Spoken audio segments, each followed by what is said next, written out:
જગન્નાથથી હાથી જે છે એ જગન્નાથ છે એ અહીંથી નીકળશે, એના પછી રથયાત્રા રથ નીકળશે।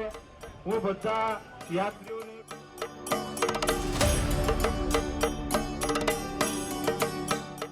हमारी साथे જે અમારા બુजुर्ग અને અમારા સાથી છે અલવી સાહેબ। તો આજે જ્યારે ભગવાન જગન્નાથની 148મી રથયાત્રા નીકળી રહી છે તો શું કહેશો, શું લાગણી છે તમારી? 148મી રથયાત્રા નીકળી રહી છે એના અંગે અમે બહુ ખુશી થાય છે। અમે મુસ્લિમ આગેવાનો તરીકે રથયાત્રાનું મહારાષ્ટ્રનું ભવ્ય સ્વાગત કરવા માટે અહીંયા ઇંતજારમાં ઊભા છે। કોમી એકતા માટે એવું છે કે ભાઈ જ્યારે રથયાત્રા નીકળે ત્યારે અમે મુસ્લિમ આગેવાનો તરફથી સન્માન કરવામાં આવે છે।